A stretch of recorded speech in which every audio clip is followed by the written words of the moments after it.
Coming up on today's episode of Airborne-Unlimited, EASA issues emergency AD for certain Rotax engines. Family of plane crash victim sues for $27 million. DJI elaborates on decision to remove drone geofencing.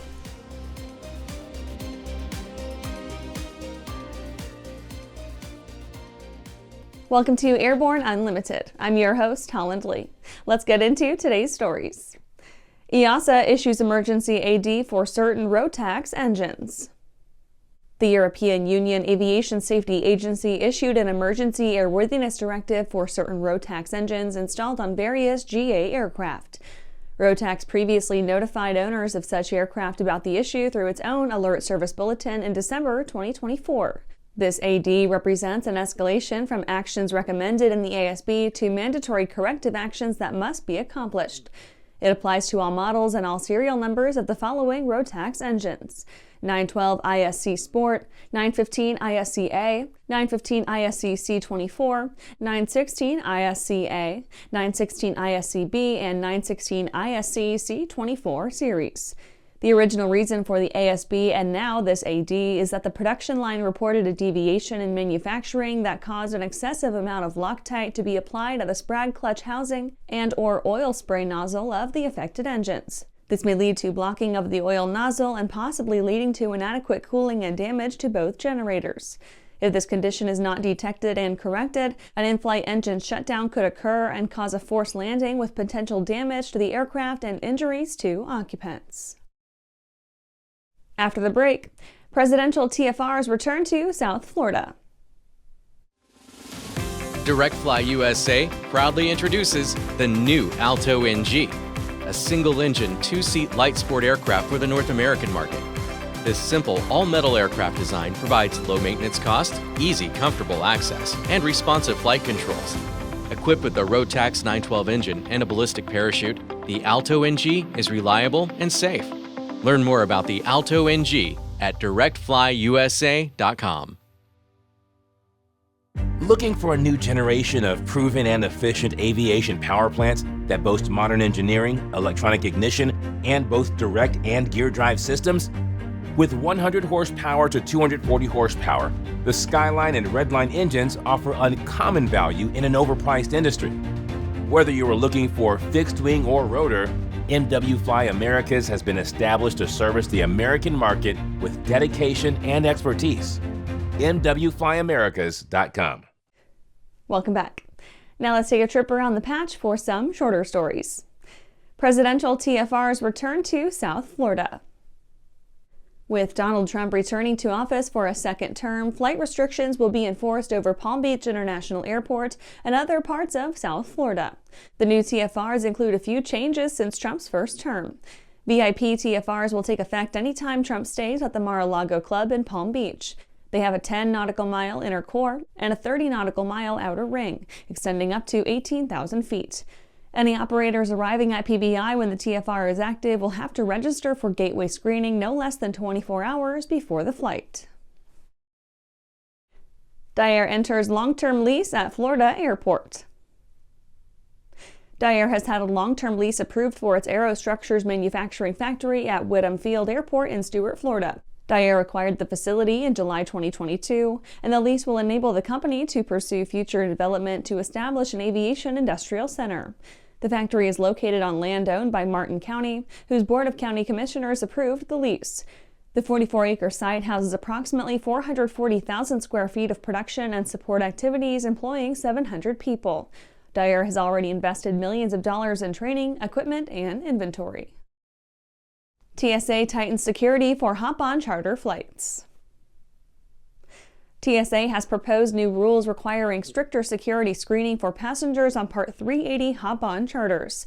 This affects public charter carriers like JSX, Aero, and XO.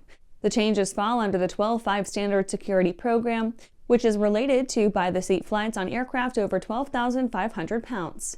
These currently bypass traditional airport terminals by departing from FBOs or private hangars. The new measures, however, will bring screening for passengers, carry-on luggage, and personal items up to airline standards. This is set to take effect 180 days after issuance. Air Force updates T-7A acquisition to production representatives. Boeing and the U.S. Air Force have agreed to adjust aspects of the T-7A Red Hawk jet training aircraft to meet the operational needs of the Air Education Training Commands and to deliver in 2026 4 production representative test vehicles. The T-7A is intended to replace the aging fleet of Northrop T-38 Talon trainers, and this adjustment to the production will provide the AUTC with aircraft to further develop and expedite its training curriculum to achieve a timely initial operational capability for the aircraft. That's it for today's trip around the patch. Let's get back to the rest of the news. Family of plane crash victim sues for $27 million. The family of Barrett Bevacqua, a student pilot killed in a 2023 plane crash, is suing the flight school and airline related to the flight. They claim that the flight instructor is to blame and are seeking $27 million. 20-year-old Bevacqua enrolled in the Ascend Pilot Academy, spearheaded by Alaska Airlines and subsidiary Horizon Air, back in January 2023. This gave him a $26,000 stipend for flight training with Hillsborough Aero Academy, with the requirement that he spend 2 years as a Horizon Air first officer after completion. He was conducting a training flight on October 3, 2023, with his instructor Michelle Cavalotti and another trainee. About 30 minutes into the flight, the Piper Seminole entered a rapid descent and dropped more than 5,000 feet in less than a minute. At 6:45 p.m., the aircraft crashed into a home. Bevacqua and Cavalotti were killed, while the trainee survived. Bevacqua's family filed a $27 million wrongful death suit against Hillsborough Aero Academy and Ascend Pilot Academy on January 13th in Multnomah County Court. The complaint claims that Cavalotti was demonstrating slow flight on one engine and, quote, allowed the aircraft to slow down below safe and permissible minimum speeds, which caused the aircraft to enter an aerodynamic stall, resulting in a spin. After these messages, DJI elaborates on decision to remove drone geofencing. Meet the first of a new generation of the M-Class family, the M700 Fury. An aircraft worthy of the name, an indomitable force. The M700 Fury transcends traditional limits with more power, blistering performance, a finely appointed interior, and the luxury of what matters most: time. Experience the Fury. Join the legacy.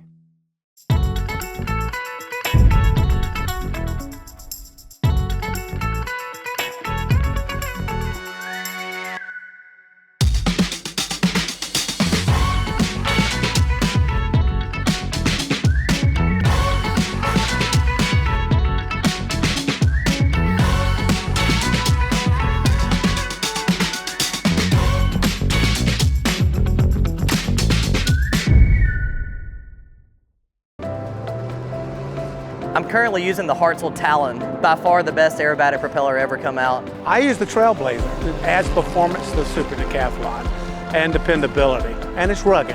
Hartzell's been an excellent partner for Whip Air, just in terms of your product support as well as keeping an eye on the market and developing new products that meet demand. It's helping us all have better performing airplanes. It's such a proud honor to fly behind that propeller. Welcome back. DJI elaborates on decision to remove drone geofencing. Drone manufacturer DJI recently decided to remove drone geofencing, allowing users to fly their drones over potentially dangerous areas.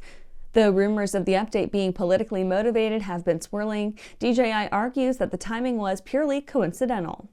China-based drone manufacturer DJI announced the firmware update on January 13th. It changes what were previously restricted no-fly zones on its drone's geofencing systems into enhanced warning zones.